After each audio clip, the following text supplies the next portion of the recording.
why I moderate this special session, because nobody volunteered. Very brand new approaches. The topic is not easy one. So I really appreciate your great volunteership to make some presentation. I know almost all of you are not majored in this area, but now we have to start our navigation, uncharted, sea. But actually, scientific innovation is not a new one. During the Stone Ages, at that time there was some much developed weapon system, maybe invention of arrow or artillery, recently atomic bomb in especially some scholars described atomic bomb as an absolute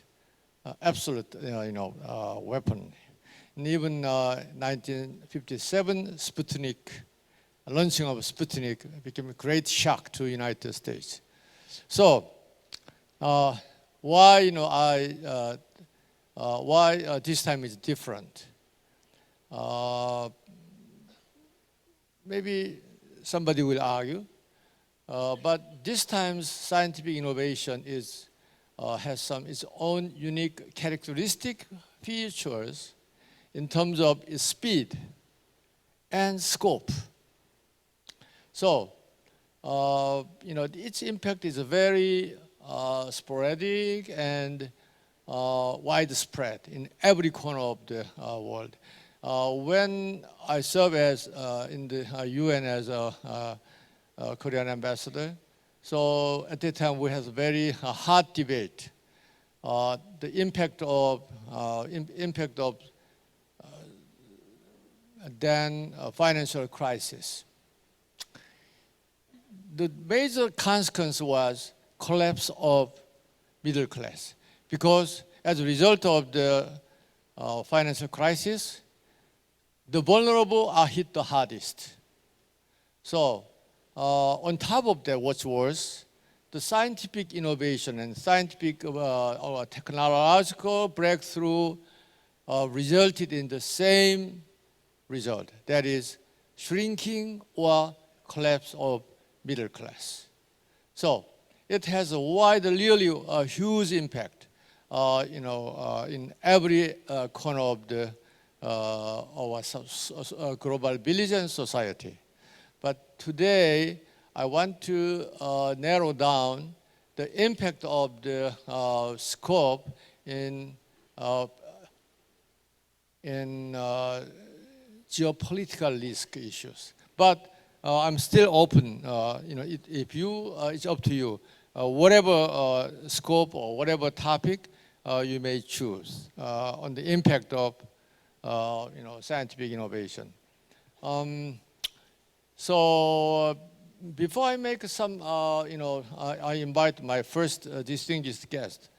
So I think as good examples, the 3D printing. Let's imagine that 3D printing technology advanced in a considerable way. Maybe we don't need any delivery system. We don't need any trade, because we can send our ingredient information to somebody who bought that item, who will buy that item. So in that case, Singapore are faced with serious, the national, destiny. So maybe even Ida-Ilu project might be faced with new challenges, because we don't need any delivery, supply chain system.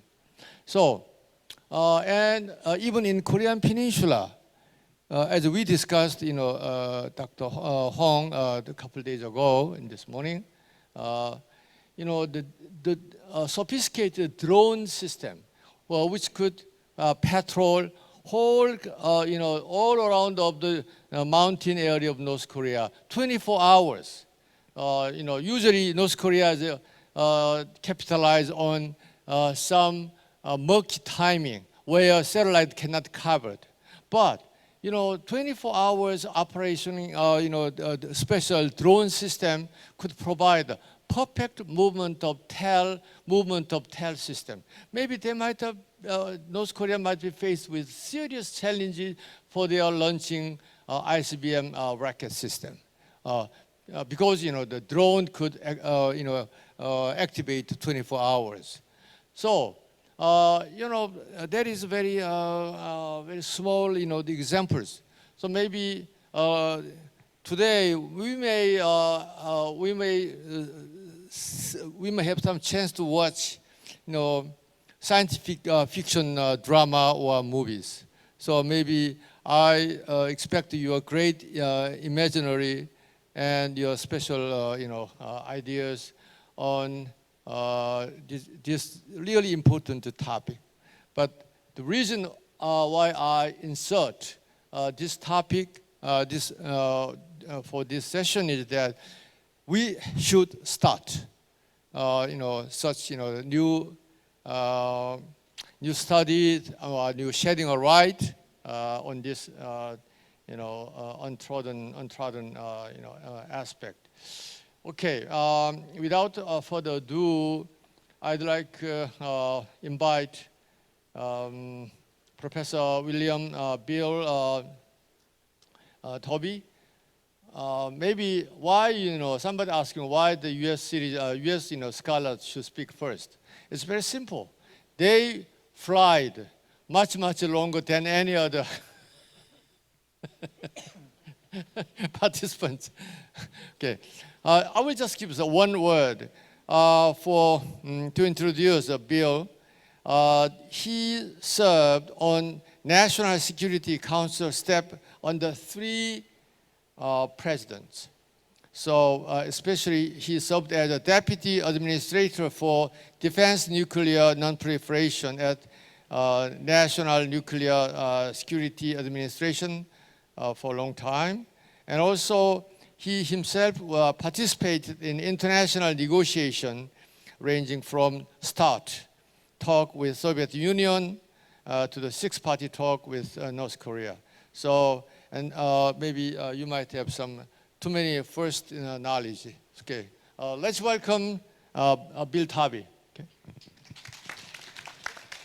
Thank you, President Park. It's a great pleasure and an honor to be asked to speak about the geopolitical risks arising from new science. And in fact, I'm always happy to talk about that. John Park and I work at the Belfer Center, and science is our middle name. It seems, though, a little odd to be talking first and foremost about the risk associated with science sitting in Seoul, because as we saw from that amazing film this morning, Seoul has really been at the epicenter of application of science for the betterment of mankind. And so much prosperity has been derived from it in this country, it's almost unbelievable.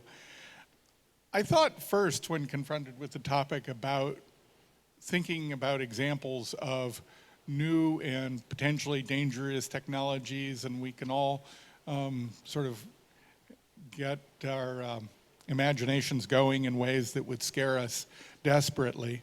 And in fact, that plays to a certain extent to chronocentrism, the expectation that we live in times that are special and that we're always at an inflection point.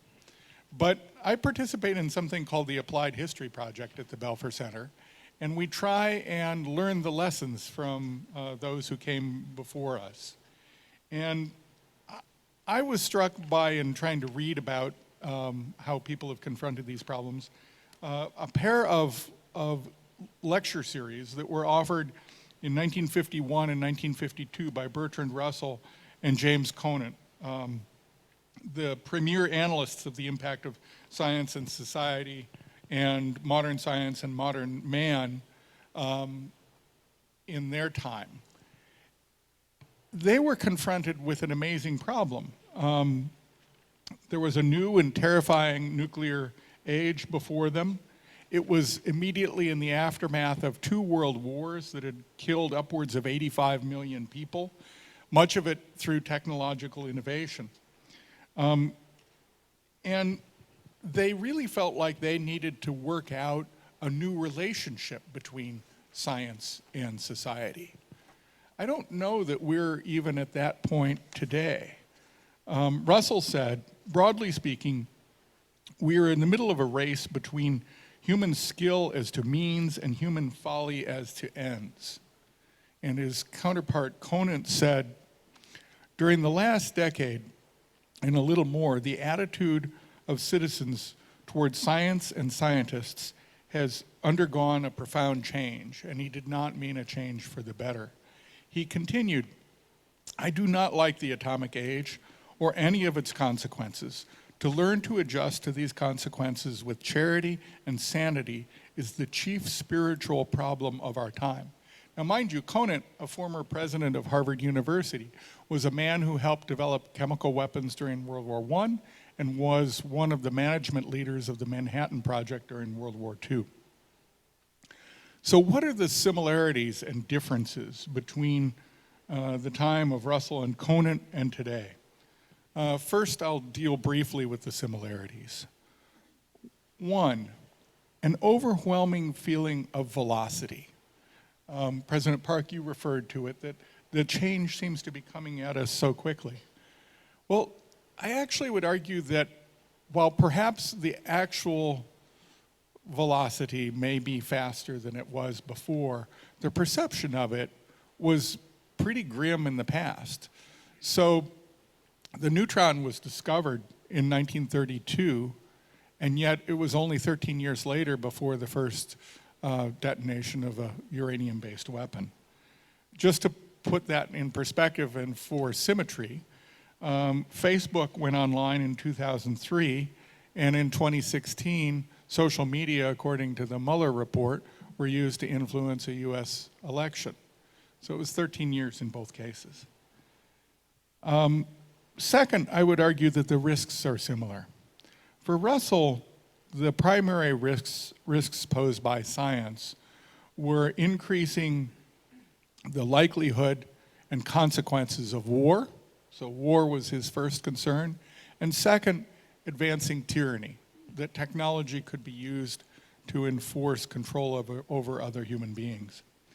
Today, we worry about miniature drones that can carry thermobaric explosives, setting off kiloton explosions in Ukrainian ammunition dumps, and also that social media can be used to abet genocide in places like Myanmar, and that big data can be used to create a social credit score for every citizen in a country, which would then affect their behavior and the behavior of the organizations that they belong to.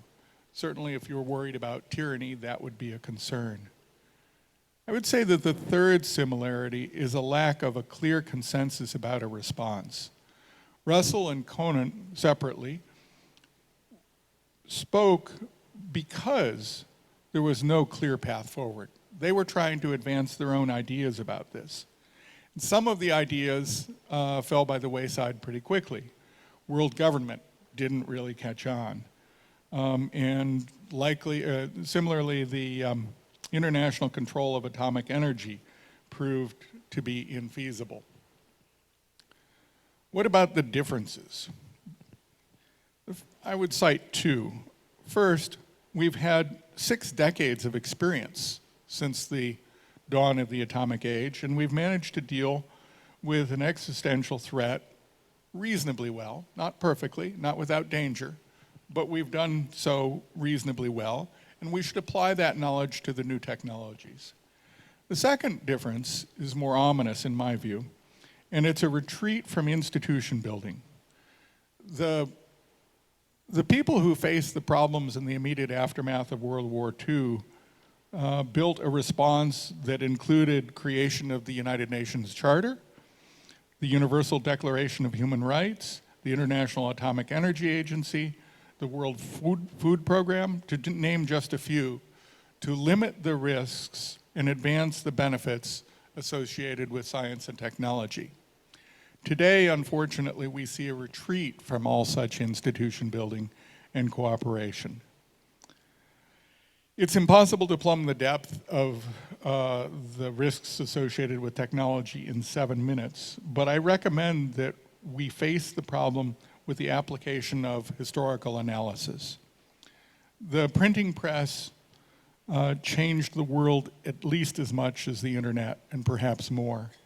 Gunpowder was likely more consequential than autonomous weapon systems. So, President Park, this morning you asked for a way out of some of these dilemmas, and I would suggest, while I don't yet have the answers, that historical analysis can provide a means. Contrary to my expectation, you put much focus on the past history. So, as a homework for your next turn, I want to invite what the future of the US-China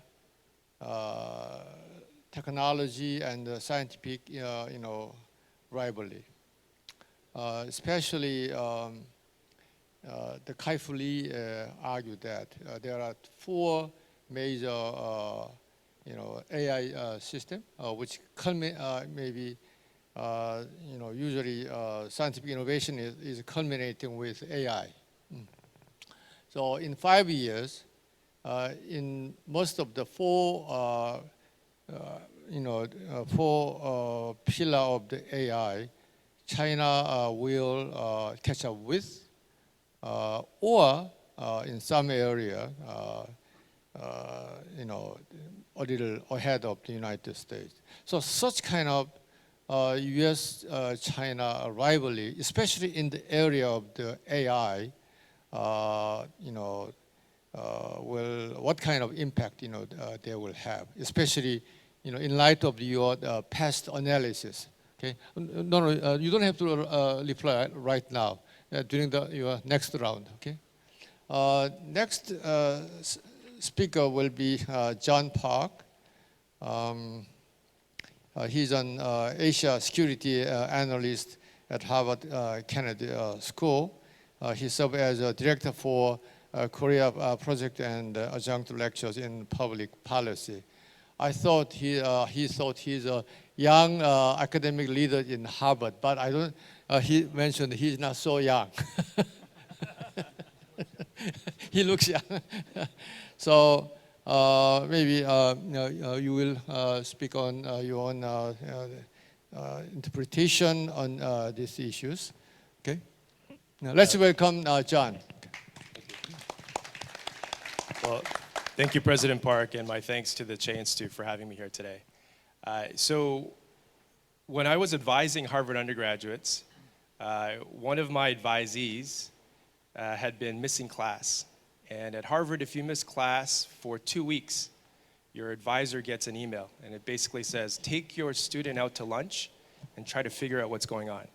So I took my student out to lunch, and it turns out that he was doing a startup with his friends. And they were looking at how to network with other college students at Harvard. And I said, extracurricular activities, it's great that you have this interest, but young man, you should really focus on your studies. Your GPA is really important. That student turned out to be one of the co-founders of Facebook. And looking back, that's probably the greatest mistake of my life. I should have invested at that stage. But it gives you an example of optimizing for the wrong thing. I was focusing on his GPA. He was clearly thinking much bigger ideas. And so what I wanted to do today was build on what Will was also saying, but address 3 questions. What are we missing? The second is, what's needed? And then third, how does this apply to North Korea? So before I do that, I wanted to start off with a definition that we all are very familiar with. And geopolitical risk has traditionally been the study of the impact of political, economic, security factors on the price of a barrel of oil. Now, the argument is that data is the new oil. And I think one of the definitions that I think is important to keep in mind, JP Morgan has used this definition. Geopolitical risk is uncertainty surrounding policy, international relations, political leadership that is driving force behind financial market volatility. So this uncertainty aspect of it, I think, is something that we should zero in on a bit more. But let me start off with this first part of what's missing. In its bare essence, it's really a full diagnosis to look at how all of this phenomena is connected with each other.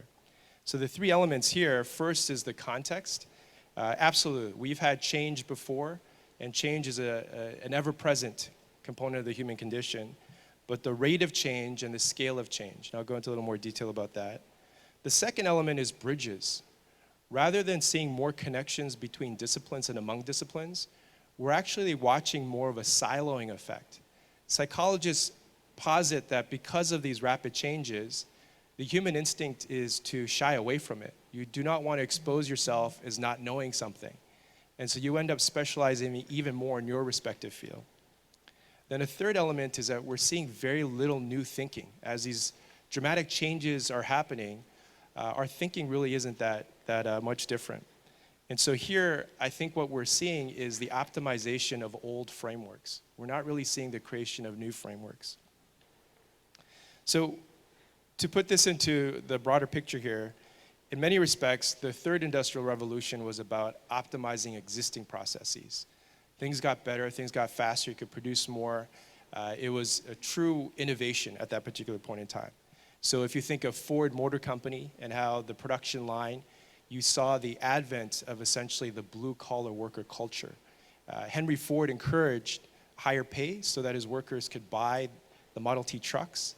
And we saw this new model that essentially of society that was exported to other countries as well. With the fourth industrial revolution, I would argue that it's actually premature to call it a fourth industrial revolution. It could turn out to be that way, but it also could be the beginning of something different, something that has nothing to do with an industrial revolution. By its very name, industrial has very little to do with the change that's going on right now. But the emphasis is that in the third industrial revolution, the focus was on processes. Right now, what we're seeing is the overwhelming of current processes and systems. We see that with the Facebook and social media, not only in the United States, but also in the UK with Brexit. It is now documented in terms of how social media has overwhelmed the democratically elected process, the very bedrock of the society model that we espouse. To underscore the lack of this full diagnosis, we also see the three spheres in an article that Klaus Schwab of the World Economic Forum penned in Foreign Affairs a few years ago. He talked about the spheres of the physical, the digital, and the biological, all combining in ways that we haven't seen quite before. Now, in the early phases, we've seen that unleash a tremendous amount of potential. And we see this particularly in the innovation in terms of venture capital and startup companies, this type of ecosystem that has grown beyond just the United States as well. Let me shift to the second piece, what's needed. If what's missing is a diagnosis, I think it's pretty clear that we need to really focus on getting a much fuller picture, a fuller diagnosis of what's going on. The blue-collar workers and that society and that system that I mentioned, that has been displaced for a while now. And in many respects, the growth of populism is the inability to answer that dilemma of what you do. It is politically easy and effective to promise to bring back jobs that usually is depicted as having gone overseas. But in reality, industries have disappeared. The thing that I worry about is an experience that I had in 2017 in particular, when tensions on the Korean Peninsula were very high. Suddenly, financial markets were very interested in North Korea and nuclear proliferation. And in giving talks at investment banks, you go through the various floors of an investment bank. The investment banking floors where they're trading, equity sales, and so forth, it's a desert. And you ask, what happened here? It was technology. Electronically traded funds, ETFs, have dominated that space. These are white-collar jobs. So my question to the audience is, what happens when white-collar jobs disappear? This is another element of the middle class and the upper echelons of the middle class, essentially losing that type of anchor. And so with this, the better understanding, I think it's crucial from the angle of the transformation of economic production, number one. Number two, organizational management. The third, political governance. Now, there is always a call to action. Humans, by nature, are highly adaptive, and we have come through periods where this type of transformation has happened, and we've experienced tremendous growth and prosperity. But the concern, though, is this intensity of turbulence and how we'll be able to manage that. That's going to require the type of coordination among government, private sector, and civil society that requires the vision and leadership. And as we've heard from the earlier panels, a kind of global leadership is non-existent at this current point in time. Let me conclude with something a little more concrete. How does this affect North Korea? A part of my summer, I'll be looking more closely at North Korean cyber activities. And if we view it from the angle of North Korea Incorporated, the elite North Korean state trading companies, they have become very effective at evading sanctions. And a large part of our inability to fully comprehend that is that a lot of their activities happen in external markets. So it's not just looking at inside of North Korea, it's an important element. As we heard earlier, the notion of necessary condition, but it's not sufficient. Likewise, North Korea is more active in the cyber domain. And when we look in the cyber domain, North Korea has become enormously effective at sanctions evasion and adaptation through cyber theft. Increasingly, the UN panel of experts are receiving reports from member states, especially in the developing world, that their banks are being hacked. And the other component of it is North Korean cyber theft, in the case of South Korea, of war plans, so the national security implications of this. What's different about North Korean cyber capabilities is that there's learning by doing. Certainly countries do have cyber capabilities, but North Korea is a country that I would argue is learning by doing at a pace that their capabilities are much larger than we estimate. Let me just conclude again with that positive note that as these challenges emerge, the human capacity for adaptation, we've seen it, and history documents it very closely. But a prerequisite of that adaptation is a fuller diagnosis of what's going on. Thank you. Thank you for your comment. Some comment on the aspect of the cyber, affairs. But on top of that, I want to add one more questions when it comes to the North Korean scientific, innovation. As Gary mentioned, that North Korea is presumed to enjoy their own scientific innovation. So, as examples, in 2017 November, North Korea eventually successfully launched ICBM rocket system. 1 year, previous years, they tried Musudan 8 times, but almost of them failed, except only one. But within 1 year, North Korea, shows great innovative, achievement. So there might be two premises. First, there might be some theft of technology or brain drain from other technology advanced countries. But the other assumption might be they also enjoyed their own advanced technologies. So which might, if it is true, it might be more difficult for us to persuade North Korea to give up their North Korean nuclear program. So what is your assessment on North Korea's its own scientific capability and the technological advancement? Okay. Not now. Wait. During the next turn. Okay. Next speakers will be Andrew Hunters. He is a senior fellow in International Security Program and director of the Defense Industrial Initiative Group at CSIS. He's a leading scientist and scholars in CSIS who is dealing with scientific innovation issues. He served as a senior executive in the Department of Defense and he enjoyed various and important posts in DoD and other government. And also from 2011 to 2012, he served as Chief of Staff to Ashton Carter, who then Defense Secretary, who is working as President of the Belfer Center as of now.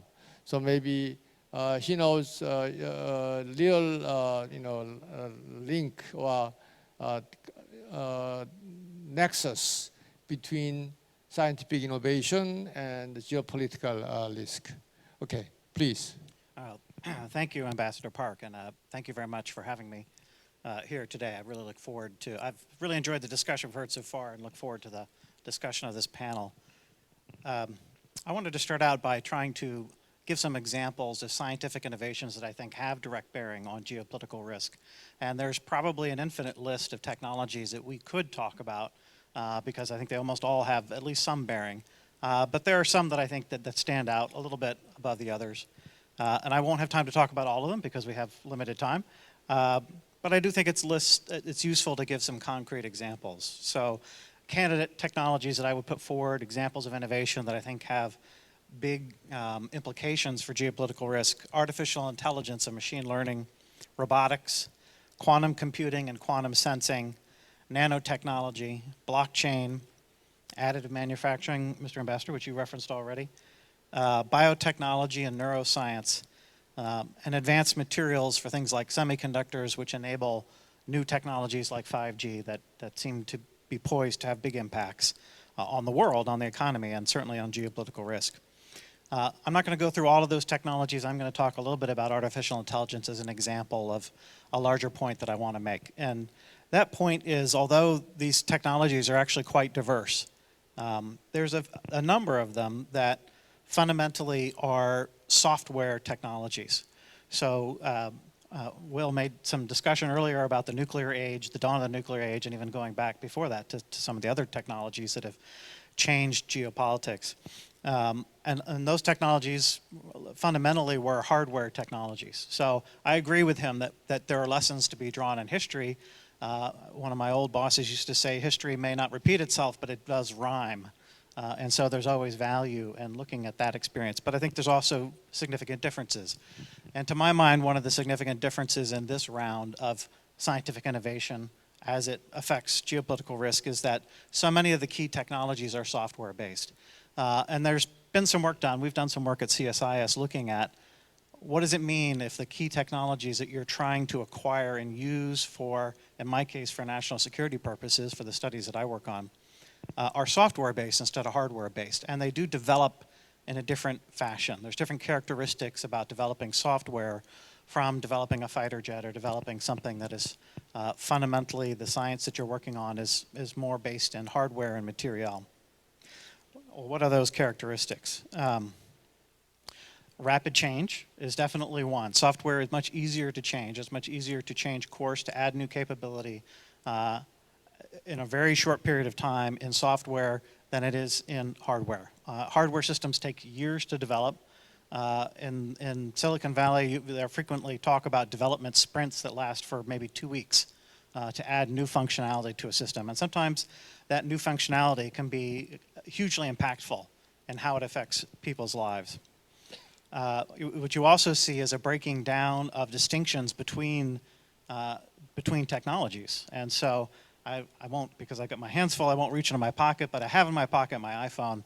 And what I always like to do is pull it out and say, once upon a time I owned a calculator, I owned a phone, I owned an address book, I briefly owned a Palm Pilot, which kept my addresses in electronic format, and probably 5 or 6 other devices that I used to own, all of which eventually have now merged into a smartphone, whichever brand you prefer.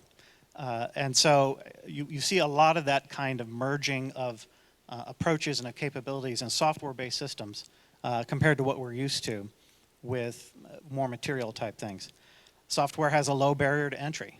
To your point about North Korea and its cyber capabilities, shocked a lot of people that North Korea proved to be a relatively advanced cyber threat, but it's a pretty low barrier to become an advanced cyber threat, actually, because it's a software-based technology. Software-based technologies frustrate the kind of control regimes that governments try to put in place to control technology. In the nuclear realm, there's been quite a bit of success, actually, over multiple decades controlling that technology because we can control, to some extent, uranium and how it's processed, and those are things that we can kind of wrap our arms around, and some of the specific technologies that go into handling those materials. But with software, that's a much harder task. It's much harder to get your arms around algorithms and how they're used, and fundamentally algorithms are math, and so very difficult and challenging to try to control that kind of a technology. Software can fail and be vulnerable in highly unpredictable ways. So, you see, it's a very tragic example, but one that I point to because I think it shows how even a company which is incredibly sophisticated in what it does can run into major errors, which is the recent tragedies, now not so recent, a few months back, with the Boeing aircraft that, due to the interactions of pilots and an automated software system, ultimately crashed, and it happened twice.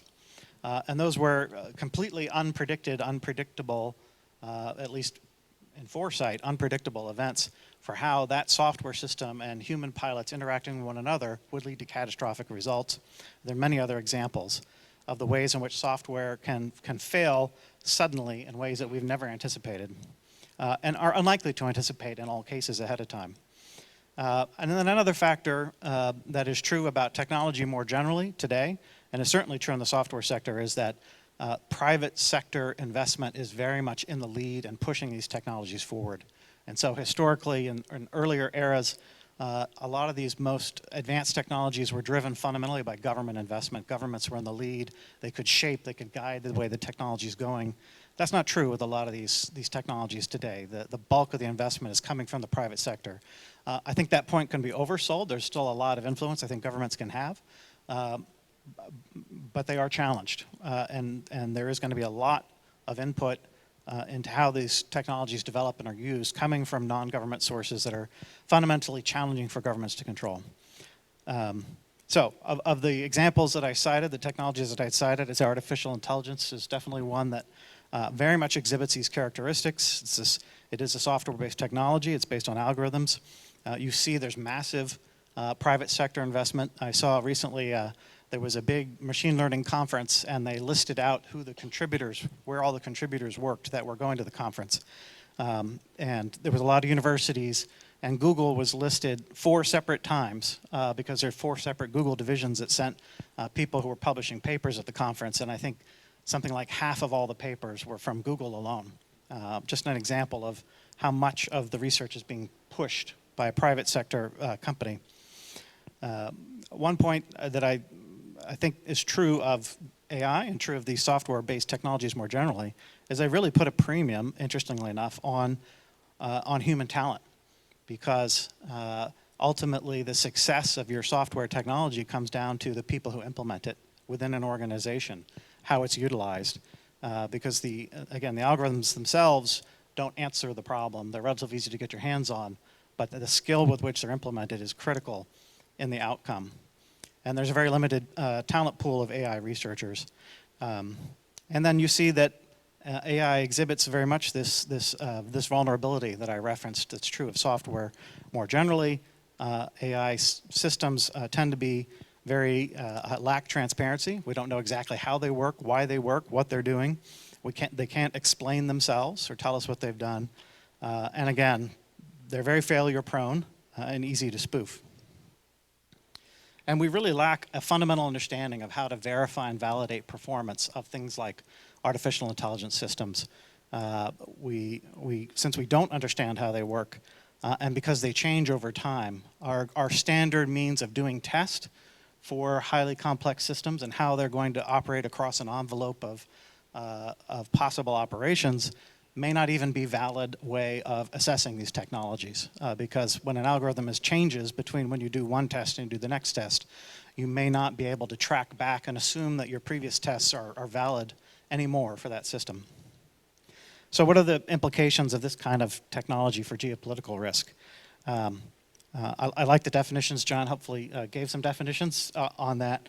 I'm not going to contravene those. I did notice as I was preparing for this a recent Federal Reserve Bank study where they looked at geopolitical risk. And they developed a way of measuring geopolitical risk over time, actually going back several decades, and tried to correlate it with things happening in the economy. And they noticed a couple of things. One is that geopolitical risk had this effect of driving people towards safety. Whenever unpredictability and volatility rose in the economy, you saw that people would kind of shy away from that risk and return to whatever they perceived as feelings of safety and security. So somewhat ironically, during the financial crisis, we saw, even if, depending on your perspective, you may feel that the financial crisis originated in a lot of Western economies, perhaps even you could say in the US economy. It nonetheless had the effect of driving people to put more of their money into Europe and the United States because a sense that there was more security there. And so they ran away from risk, even though perhaps some of the source of that risk was in the very places where they were moving their money. And so when I look at how these software-based technologies are likely to affect people, they elevate risk. They are unpredictable. There's a lot of volatility. We haven't yet mastered understanding these technologies and how to implement them safely. And so you're likely to see that when things happen, when things break out, you could have this twin dynamic of pressures. One is that when risk is realized, people will be driven towards the more traditional security providers that have a perception of solidity and stability, even if they may in some ways be driving some of the risk that is infecting the system. But the second is, because of the low barriers to entry, you do have this potential that countries that may be perceived as having limited technical capabilities can break out unexpectedly with new capabilities that others don't expect. And so it's hard to know which of those dynamics is likely to dominate, and perhaps they'll just stay in some stasis or balance over time. And the last point that I want to make is, I think, again, the nature of these technologies puts a real premium on human talent. So the competition for human talent between companies, between nations, becomes really paramount. And I noticed in your introductory video that was very much Chairman Chey's vision for Korea, for how Korea would prosper over the decades. And so that's a potentially very hopeful element of how this dynamic, this shift, could play out for countries like Korea that can really capitalize on that advantage. If I add just one more questions, that is the future of the dispute, on most advanced technology between US and China, especially on the 5G case, for example. We hope, both countries could make a mutually satisfactory final solution. At the same time, when it comes to the technical issues, during the telephone, when the new telephone system was introduced, there were two different systems, in European system and the American system. So eventual victim was consumers. But even in case of the 5G case, one of our concern is bifurcation between US model and China model. So in that case, maybe we have to buy both of them. So now we are in the process of the standardization of this format. But if there's no solution, maybe we should be faced with another bifurcation. So maybe what do you think of the future of in that case? So maybe you might answer next during your turn. Next speakers will be on behalf of China. I was very impressed with the presentation during the ASEAN plenum. So that's why I decided to invite him to our place. So I think he will present his own views on the scientific innovation issues. If I just give some introduction on his major achievement, he is one of the leading scholars in the area of the military sciences. As of now, he is acting as a director of a Beijing Xingsan Forum Secretariat Office, and also he, over past years, he has focused on in his research on U.S. military and the China-U.S. defense relations and international security situation, and he also studied in Australian defense college. So I think he enjoyed Western and Chinese military science and the future of the technology issues. So let's welcome Professor Zhao Xiaozhuo. Thank you very much, Ambassador Park, for inviting me here.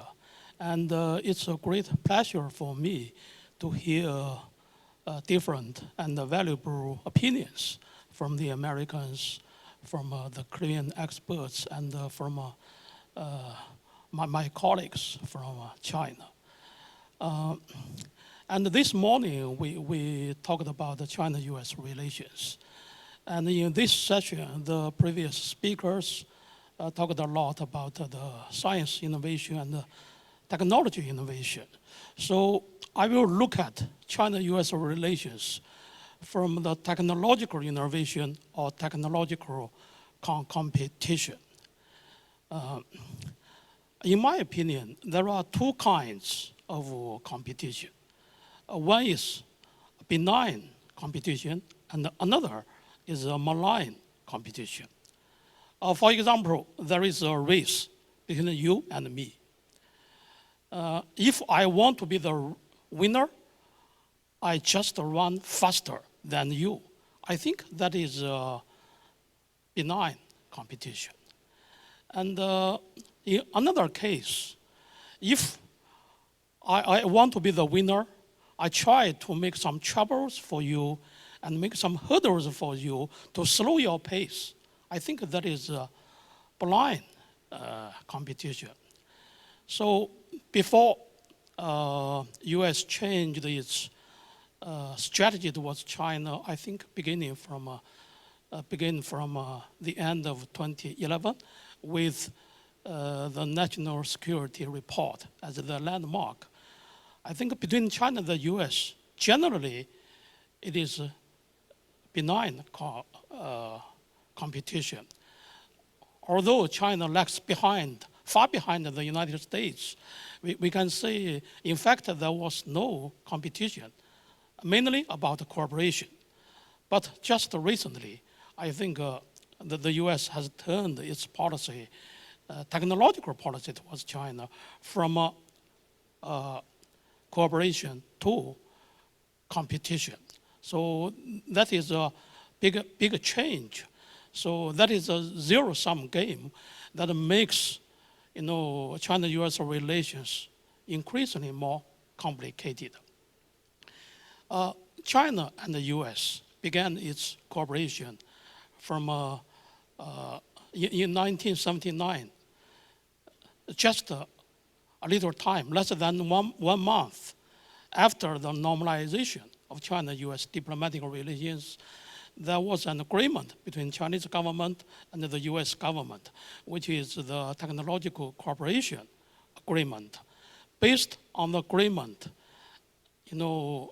over the past 4 decades, there was, solid cooperation between the two countries. I mean, technological cooperation with thousands of joint projects and with tens of thousands of scientists and technicians getting involved. I think both the US and China have benefited much from the cooperation. And but since the Trump administration came to power, it has changed the U.S. policy towards China, and it is, making the cooperation towards competition, and make China-U.S. technological relationship from a cooperative-based to competition-based, or even zero-sum game. And I think another impact is it has made China-U.S. relations more complicated and more uncertain. If you look at China-U.S. relations, that is complicated, and from different perspectives, we have different conclusions. The positive side, mainly about trade, economy, and technology cooperation. And both of the countries benefited a lot. And negative and positive mixed, that is about the political area. I think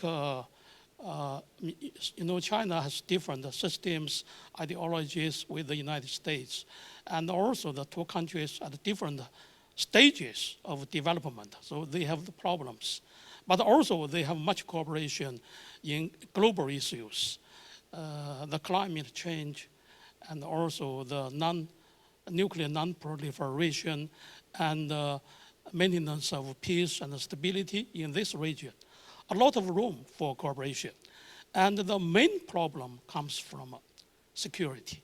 The Taiwan issue, the South China Sea issue, and the US freedom of navigation operations, and the US warships passage, over the Taiwan issue, a lot of things. So mainly we view economic relations, technological cooperation as the stabilizer of the overall relationship between China and the United States. Now, the Trump administration tried to make the stabilizer as a field of fighting, competition.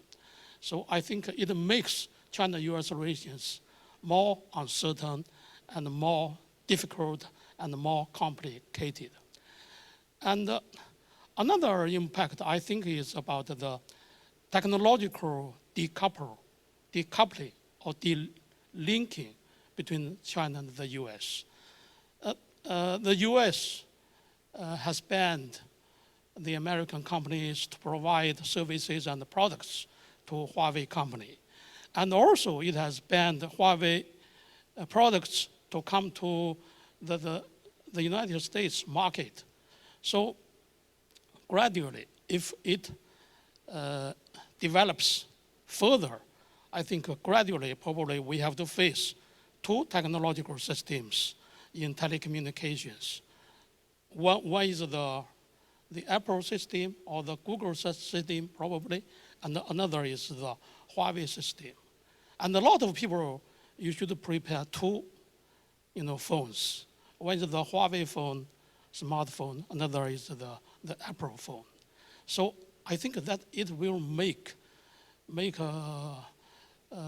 things more costly and more difficult. And also I think it has raised problems for other countries. People probably have to be forced to take sides, to join this system or to join that system. For example, in Indonesia, as far as I know, Huawei has helped them to build 60% of the telecommunication infrastructure. And now Indonesia has the problem from the United States to quit from the Huawei system. So it will make others to take sides. It will make the situation more complicated. So before my conclusion, I'd like to ask the question, who is the winner of the China-US technological competition? Probably somebody will say Europe is the winner, Japan is the winner, the UK is the winner. or Southeast Asian countries the winner. I don't think so. Is the United States the winner? Also, I don't think so. From the time being, probably China is the loser. But if we look into the far future, probably the United States is the winner. The US decline coming from its wrong policy towards China. Thank you. I hope Korea will be eventually the winner of that kind of process. You separate into two categories: benign competition and malign competition. Everybody in this room will agree with benign competition is a more desirable one. But if I just keep one very short question, when it comes to the US-China trade competition, there are two major schools in the United States. One is the school who is advocating complete decoupling between China and the US economy. The other school is requesting modification or change of Chinese industrial policy. Especially their target is made in China 2025. So I wonder if, as a compromising idea to pursuing the benign competition, is there any possibility within China to make any modification or adjustment of made in China 2025? That is my question. Maybe if you have some, you need more time, you will deliver next conference. But I hope you will say something. Okay. Our next speaker will be Professor Kyu-Dok at the Sookmyung Women's University. He is very one of famous deputy minister for defense reform. It's very. I didn't expect you will be the deputy defense minister, but anyway, he was. He did very well. Especially to make a more civilized, our defense minister, just like modeling of the U.S. United States, maybe. So he has a very colorful incarnation in every aspect of defense and scientist-related. International,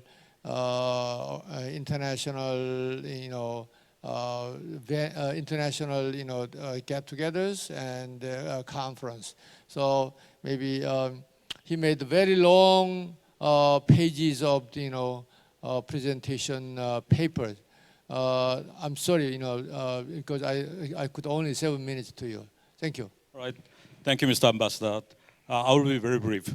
And then thank you for your kind words. And then I'll probably start with the U.S., the China, the technological competition.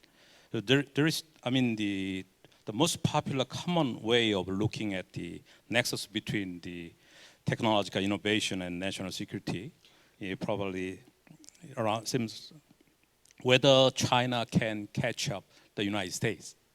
So if I put the conclusion first, there is no way I think the United States is technologically outmaneuvered by China.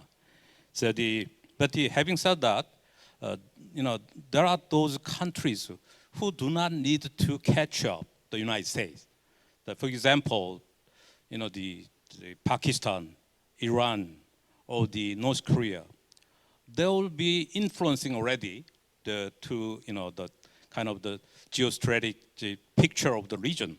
They are already, to make an impact on the graphical risks already. So I think the Pakistanis and then Iranians and North Koreans are far left behind in advanced technologies compared with the United States. But they are very much, I think, they pose a risk to all of us. So that's why, as Professor Chow mentions, we need cooperation and coordination among two gigantic powers. And then particularly, the Iranians are now getting closer to North Koreans. And then they try to share the technologies. And then they try to provide kind of promote the bargaining, the leverages against the Trump administration. So I think we have to pay very much attention to that kind of the situation taking place. The second point I'd like is, make is even the United States, prevail over in virtually any scenario, so over China, in terms of the technological competition. But the South Korea is different. We are very close to the China, and then we are very located in next doors. So whenever China increases its capability, we feel that. So now China now spends more on R&D than Japan, and then the China already, violates our own airspace, so-called CADIs, 140 times, not only 2018 and 2019 only. But we believe that this kind of represents China's strengths. So we'll ignore the Korean kind of wishes or the warnings. So that kind of things that should not be repeated. So in the morning session, the Minister Sungkyunkwan just reminded kindly of the Otto von Bismarck's the careful diplomacy. I think this is very much important for at this moment because we are very much frightened and threatened to feel the presence of the growing Chinese technological rise. So that's my second point. And then third point will be how then we're gonna mitigate this kind of the trend. So now the Ministry of National Defense and Joint Chief of Staff believe that technological the innovation would provide South Korean forces kind of opportunity to increase our deterrence capability against North Korean potential threat. So that's why the ROC South Korea has upgraded its defense reform plan 2.0 and focused on civil-military cooperation by establishing Civil-Military Technology Promotion Center under the ADD. And furthermore, the ministry encourages to establish kind of a new system at DAPA to collect new ideas and skills from civilian sector as future challenge projects without passing through the bureaucratic hurdles. I think we learned this from the United States because when we discussed this issue with the Eric Schmidt, the CEO of Google, he kindly suggested us that we should follow the step of the United States. So we quickly turned around and then tried to catch up with the United States to imitate and then try to bring the civilian sector to our defense industry and then the defense sector. So South Korean government recently also decided that 11 ministries, including the Ministry of Science and ICT, small and medium enterprise and startups, and then education, to spend 2% of their budget to collaborate with the Ministry of National Defense for supporting civilian sector for assisting military technologies. So this is huge changes. So also another important sector aspect of using technologies that the ROC is developing its new security system modeled after Japan. So we call the K a lot. So this is in order to protect the people from potential North Korean missile and nuclear attack. So this is kind of an early warning system. So so by using the ICBM, not that kind of ICBM. I mean the ICBM stands for IoT, cloud and big data, and machine learning. So South Korean government also described to increase the number of satellites to work with to watch over North Koreans, the missile activities in order to avoid the catastrophic provocation. So while we are, discussing with I'm approaching with KJU, Kim Jong-un, to find some creative ways to denuclearize. We need to also prepare ourselves for the in case of some the things are not going very well as we expected. So this is a very important factor. And then finally, I would like to mention that the question is the need to be raised here in terms of technological innovation is that whether new technology can be a factor to change the kind of nature of a game, and then those kind of the technologies innovation would exercise the cost of the Brody's, Bernard Brody's, when the President Park just mentioned a few minutes ago, the kind of the prediction that the nuclear weapon is kind of an absolute weapon, and then that there's nothing we can do about it. So hopefully, there are those who believe that if we can see and identify North Korean forces activities much more clearly with the bright eyes, thanks to technological innovation, we may reduce our own vulnerability and increase our survivability by employing various options. For these reasons, I think this is enough reason for us to work very hard to to adapt to the new kind of landscape. So we don't fall behind. So that's I'm trying to introduce what Korean government is doing, for increasing our capability. Thank you. The last speaker, but not least, Professor Jong, who is working as a professor of the public administration at the Sungkyunkwan University, and she served as a president of East Asia Institute for 10 years.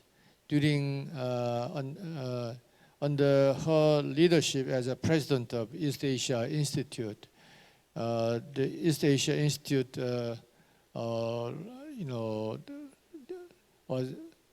gave some good impression as a almost a top ranking, think tank in Korea, thanks to her great dedication. She leads Asian Democratic Research Network, where 22 research institutions from 14 Asian countries participate. So she will share very unique, her own view on scientific innovation, especially its impact on our society. Let's welcome Professor Lee. Thank you. It's very difficult afternoon. I'm sure many of you like to already dozing. And actually, I didn't volunteer because I'm not an expert on scientific innovation.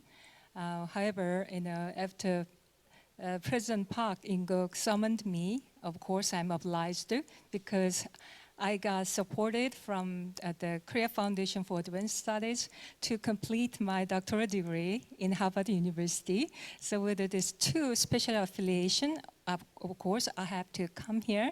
And one more, and one of staff mentioned, oh, there is no female in your panel. So, okay, then I will go. So I came with all these things. Even though I made some disclaimer about this lack of expertise on the scientific innovation, I've been reading some, especially about AI, and I'm observing some changing discourse. So I like to share the kind of new debate, especially on artificial intelligence. I guess many of you are shocked with AI when our 바둑기사, the Go champion Isedo, had this machine learning AI the player in 2016 in Seoul. Our Isedo won one game out of 5 at least. But next year, when the Chey, the Chinese Go player, met this AI player, he lost 3. And then we remember his tears, right? And the China is saying that the 2016 year was a kind of China's Sputnik moment. So from that year, they just race to develop AI. In the beginning, actually, when the World Economic Forum began to deal with AI issue, it was more like the social implications, as many have mentioned, panelists previously, the future of job, how many jobs will disappear by this artificial intelligence and automatic learning, and that kind of debate. And of course, there is a AI competition from the industrial policy perspective. And we know all the benefits of AI in terms of education and health, and even the criminal justice, many areas. However, I think these days we began to concern about the more negative implication of AI development, especially when the AI is fusioned with the military purpose. We already talked about all this cyber war and AI intelligence, and ultimately the lethal AI weapons, right? So we can imagine there were many movies, right, dealing with this robot war, not listening to the human commander. That kind of futuristic imaginations has been facilitated by this rapid AI development. And then I'd like to talk a little bit about the AI race between USA and China, because after all, our Trilateral Conference is dealing with the technological competition between two superpowers. And I think there are kind of different models. In USA, you have a kind of Silicon Valley model. So it's a more market-driven tech giant model. And also I'm grown up hearing that the American education is creative and very innovative, that kind of idea. So if there's a very high-tech innovation, that must happen inside USA. That's why many scientists in all over the world went to USA to study. However, the picture has been changing. If you look at the China, already the President Park In-kook has mentioned the Kai-Fu Lee's AI superpower books. And according to him, you need 4 elements to lead the industry. One is data, big data, and second, entrepreneur, and third, engineers, and then lastly, the government policy, allocating many resources. So China definitely, ever since 2016, there's a race. There's many venture capital to AI sector, and there are a significant number of AI engineers.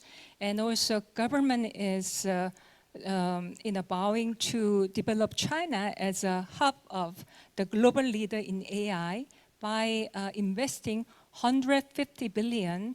So they imagining the China leading the AI industry by 2030.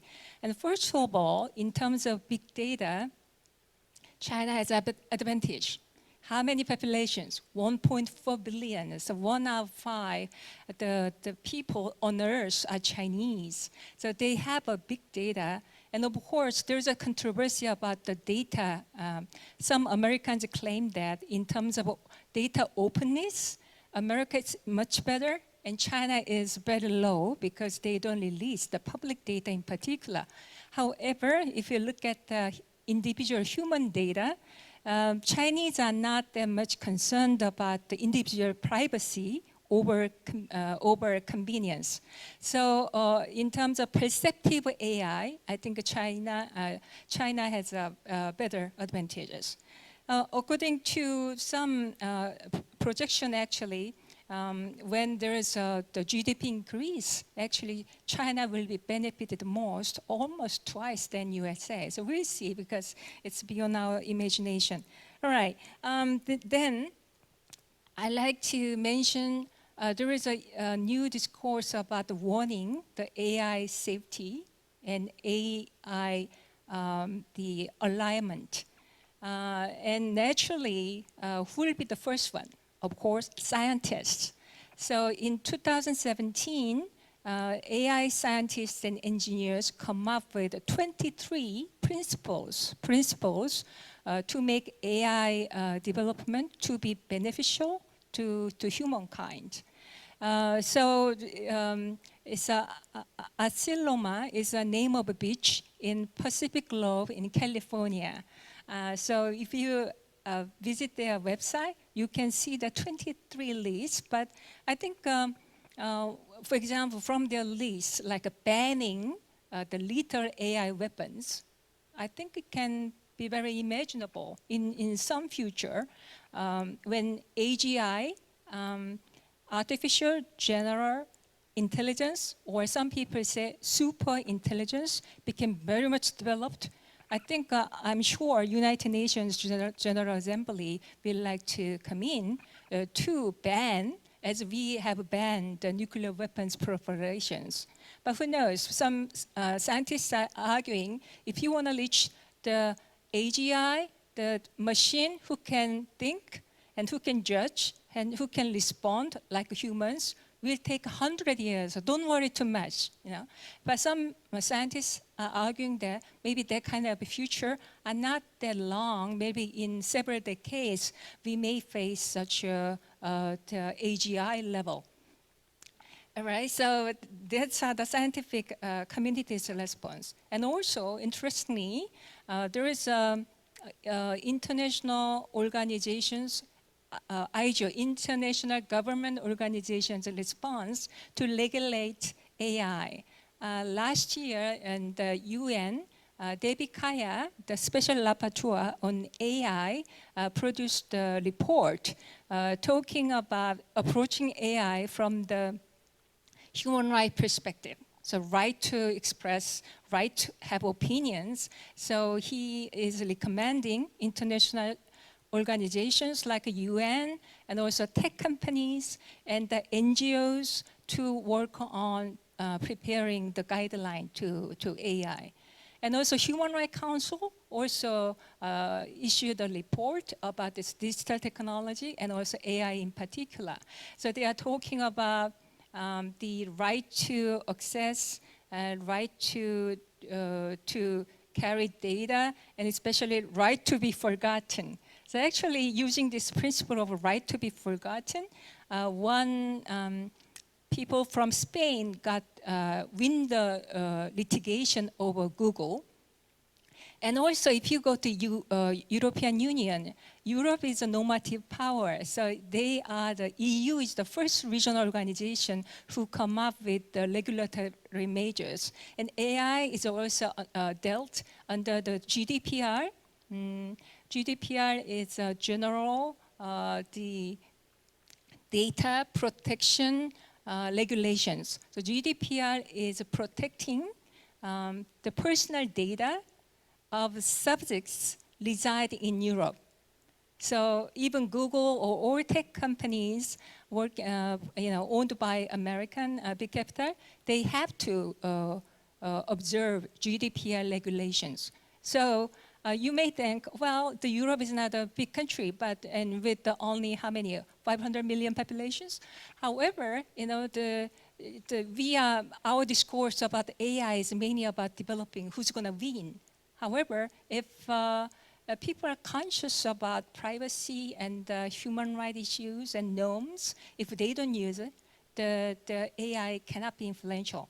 So my point is that I expect there will be more emerging debate and discourse, and some regulatory measures and normative issues will be important in this digital issues and AI in particular. So therefore, I think America and China, while they are competing for AI superpower, the hegemony, there are room for corporations, so they can come up with more transparent and more the aligned AI to human values, and also very cautious working on the AI safety as we have developed the vaccine for internet development, those tech companies from America and from China, they can compete to make AI safer. So let me stop here. Thank you. While I sort out your question in writing, I will give the second round, comment based on my question. But you don't have to be limited to my question. It's up to you. And then after we carefully listen to 4 participants, second round talk, and then I will invite Professor Hong and Lee to make a final comment or another questions. So, Bill. I was asked about artificial intelligence in China surpassing the United States. I guess I'd say 3 things about it. First, I respect the Chinese economic miracle. Moving 300 million people out of poverty in a couple of generations is truly something to be respected. Second, history would say that illiberal economies are disadvantaged in innovation races. They can compete for a time at the outset, but through centralized allocation of resources, think the Soviets and Sputnik, but over time, they tend to fall behind. I don't know if this will happen with China and AI or not, and I would note that the Chinese economy is far more open than the Soviet economy was. But one of the speakers this morning noted that it still could be liberalized further. Third, I guess I'd quote my colleague Graham Allison, who said, "Nobody ever made money for very long betting against the United States."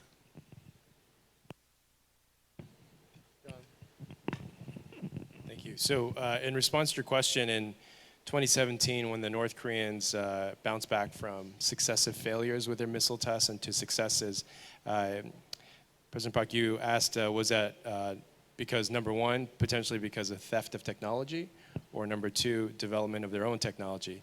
It was actually number 3. It was the purchase of technology. So North Korea incorporated these elite North Korean state trading companies, essentially expanded their commercial networks in hubs in commercial hubs in China and Southeast Asia, where they used local partners and procured either direct items that are on banned export lists or dual-use technologies. There's evidence now because in 2012 and subsequent failed tests where the South Korean Navy was able to salvage parts, they were able to find in the top part of the rockets electronics and circuitry traced back to Western companies. And so that part of being able to procure through the open markets is really the story of North Korea becoming good at business. And a large part of these commercial activities are hiding in the open. I would just add from that, in the parallel period where Kim Jong-un regime has been perfecting nuclear and ballistic missile capabilities and in achieving advancements in the ICBM category as well, there's been tremendous allocation of resources and prioritization of cyber capabilities. And so this is a part where clearly the headlines, you capture what's happening on the test side, but the cyber component, it's hard to amplify it. When they cover stories about cyber theft in some of these banks, they're just pictures of Southeast Asia. And so I think there's this one element that human nature, we're more captivated by these spectacular tests that North Korea does, but it's in the cyber domain where, as Andrew was mentioning, the software component, North Korea has been using malware, but they've also been getting pretty good with their servers and other hardware components as well. So this is, I think, an area that we have to pay much more attention to.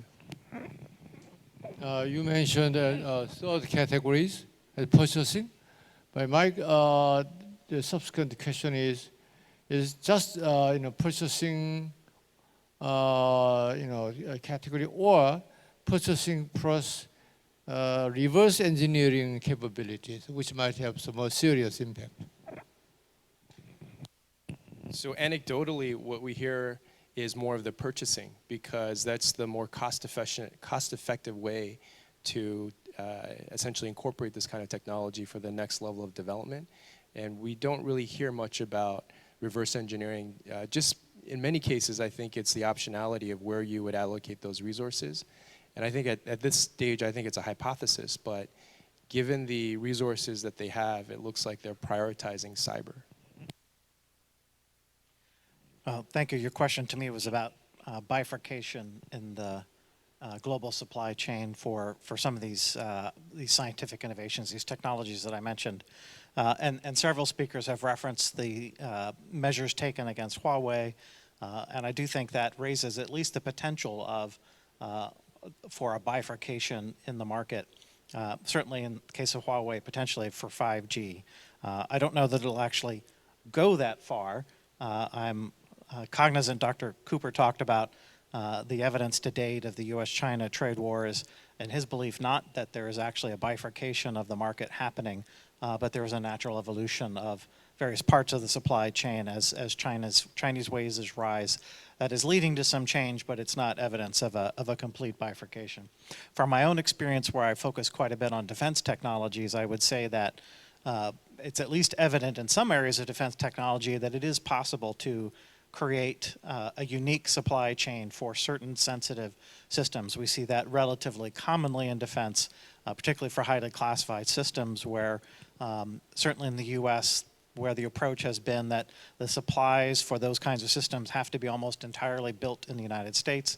So it's possible to do that, but it's been done in a very limited fashion for the most part because it's actually quite hard and quite costly to do that. So I think that's kind of a two-edged sword, that example, because it shows that it can be done, but also that there are serious costs to doing it, which raises, I think, real questions about whether you would, anyone, either the US or China, and certainly other countries, would be comfortable taking that kind of a bifurcated approach to global supply chains.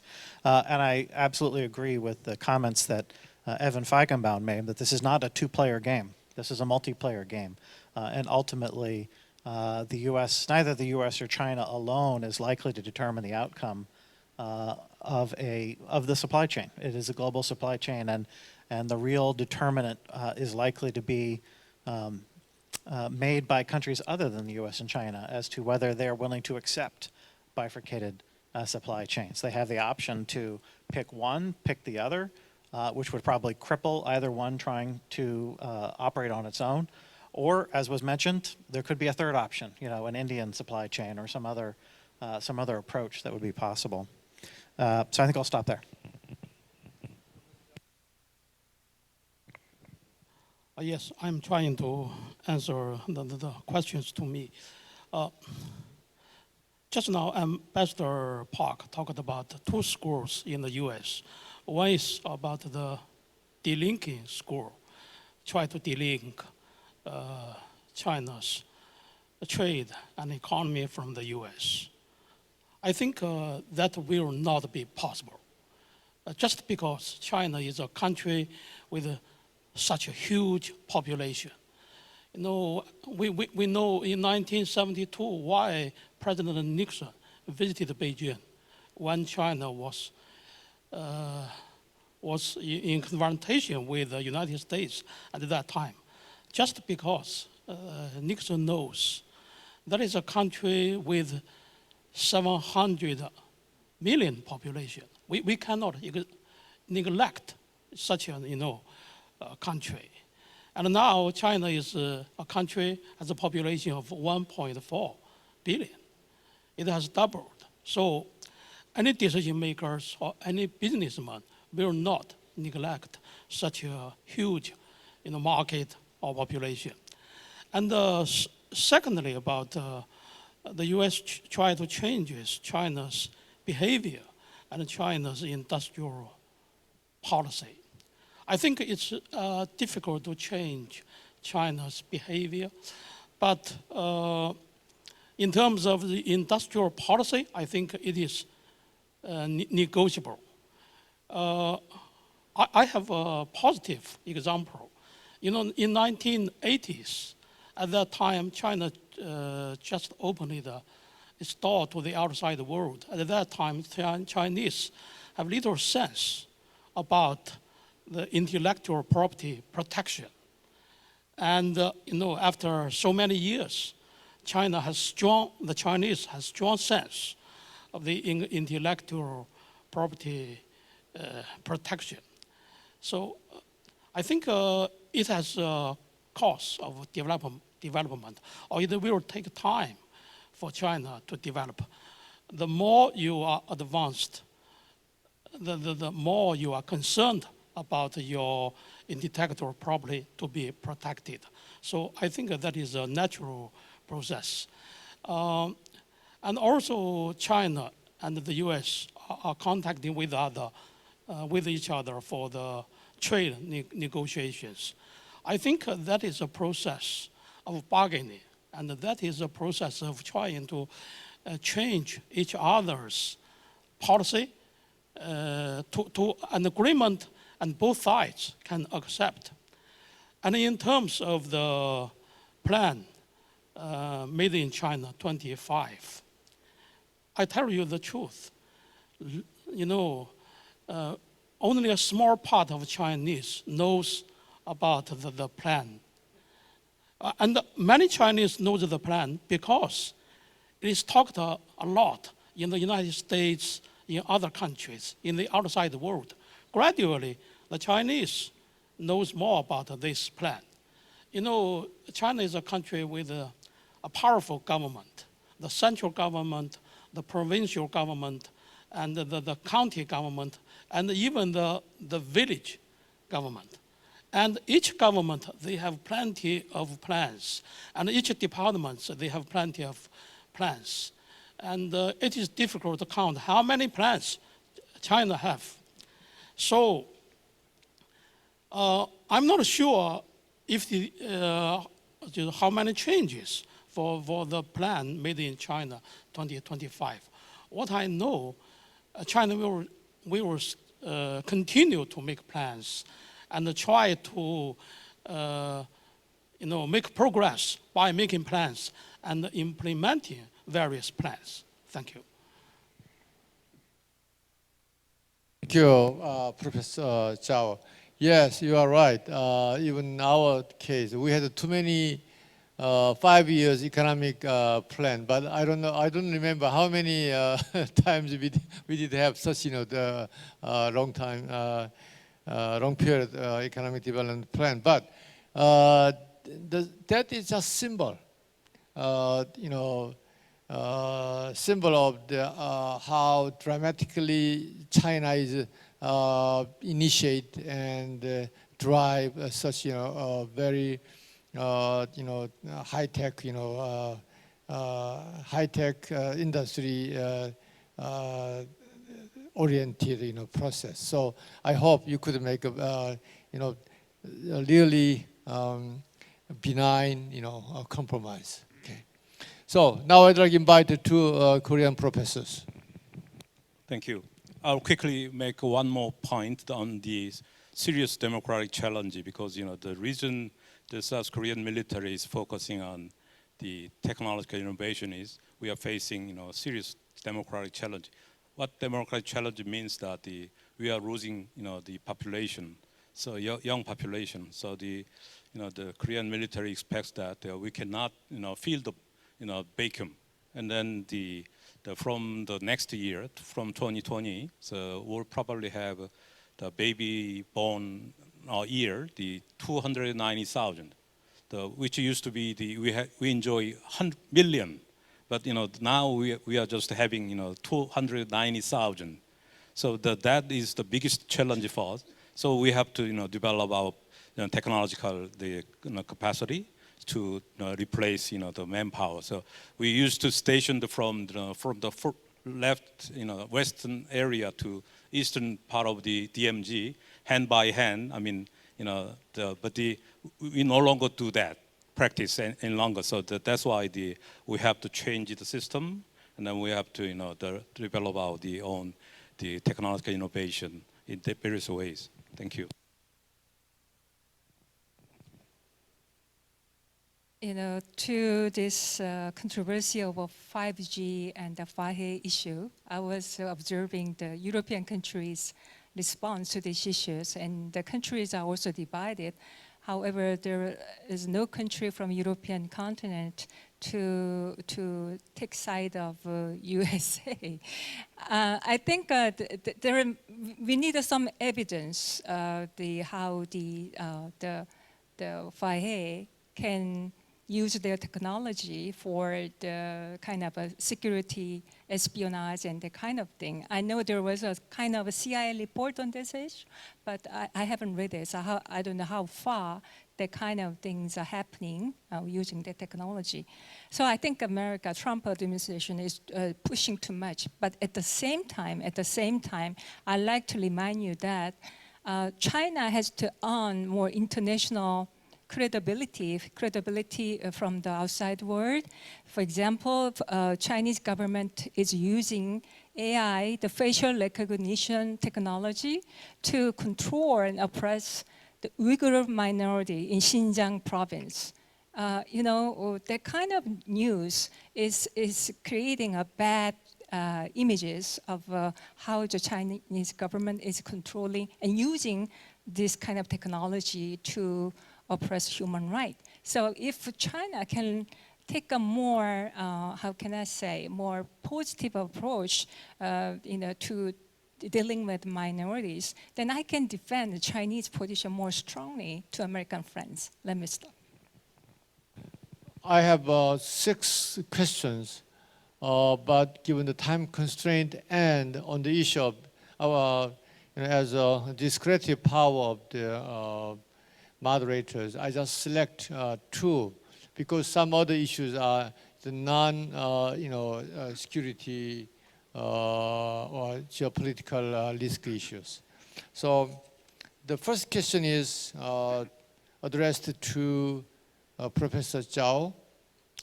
What kind of balance of power do you see in East Asia due to changes in scientific technologies in Chinese military?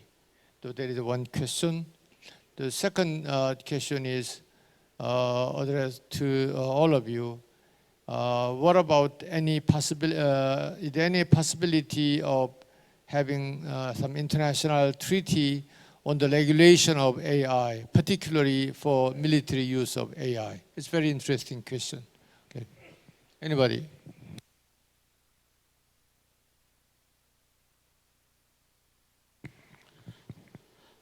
I think the regional military balance in this region, now China has modernized its military forces, is in the process, and great progress has been made. That's true. But if you look at the behavior of the PLA, it is only used to safeguard its territorial, integrity, and try to resolve all the disputes. And also, the PLA is quite seldom. China is quite cautious to seldom to solve the territorial disputes by using force. Have you ever heard of China send troops to resolve the issues in the South China Sea, in the East China Sea? No. I think on the other side of the balance, there is a pressure to China or threatening to China. I think the US has got involved in this region, in the South China Sea, in the East China Sea, and try to make the territorial, the claimants of the territorial disputes to be more confronting with each other and try to enlarge the development of the People's Liberation Army and try to make the situation more complicated.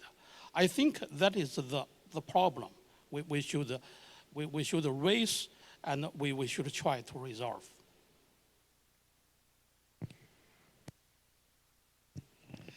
Well, I would just say in terms of an international treaty on artificial intelligence, there has been a pretty active effort underway with the United Nations and other organizations to look at a treaty certainly related to lethal autonomous weapons that has been under debate for some time. It's very challenging and tricky to do because at some level I think we could all say that we could envision a autonomous lethal system that we would never want to see happen in the real world. But it gets murky pretty quickly because there are many systems that exist today and have existed for decades that if one were to write a very easy, casual definition of what a lethal autonomous weapon system was, would be captured. And so we'd be outlawing something from being developed that has actually already existed for decades. Well, one example I would give would be the cruise missile. So a cruise missile, once it's fired, proceeds to its target destination completely under its own authority and blows up with no human intervention during that many-hour process. And so at some point in its flight process, you would say, well, that's a lethally autonomous weapon system. We've had cruise missiles in the world that have been used for decades. And so that may be a good or a bad thing, depending on your perspective, but it's very challenging now to write a treaty and say, we're going to finally, not impossible, but challenging to write a treaty that says we're going to distinguish between that kind of system and what we think we mean when we talk about lethal AI, which is something that may look more like what we see in science fiction movies. So again, not impossible, but I think not necessarily something that's going to be resolved quickly. And I think there's utility in the fact that nations are getting together and having these conversations and trying to define what these systems are and what we think it is acceptable and unacceptable for an autonomous system to be programmed to do under its own authority, and where and how we would think about mandating that there be a human element involved in the process. So I think it's largely constructive. Some of the folks that have pressed for a quick and immediate treaty to ban lethal autonomous weapons, I think have tried to gloss over some of the complexity of this. That's not always, I think, terribly helpful, because if we come up with a treaty that is simply ineffectual because it's not been well designed, I don't think we're going to do anyone any favors, because it would just be an agreement observed so entirely in the breach, and it will not be effective in its design purpose. If I quickly just add up what William Hunt just mentioned, that there is some misperception and misunderstanding on Koreans making some the AI related to some the new devices for watching on the DMG lines, but this is just in order to just replace the labor-intensive operation to the more scientific way. So we don't have any intention to use automatic rifles in that sense. So we fully understand, but there is no way we are violating some humanitarian spirits and then their worries. So we fully understand that. And one last word I'd like to add.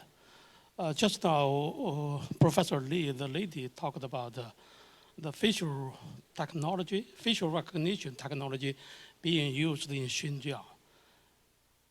That is true, it is being used, but it is not for any problem or any question of human rights. It is for counter-terrorism, and it is quite successful. If you have the opportunity to visit Xinjiang, you will find it is peaceful. And it has developed much. So I just welcome everybody to go to Xinjiang to have a look by yourself, and not just listen this and that, because so many informations, and some of the information are not correct. Thank you. Okay, now it's time for us to close our session. It's already 7 hours have passed since we met this morning. I admire your more than 7 hours of tolerance. So thanks to your great tolerance, maybe we have very successful launching uncharted path. So Thanks so much. And then next time we will have a more focused debate on scientific innovation in separate format. Thank you. Let's give another big hands to our distinguished guest. Thank you.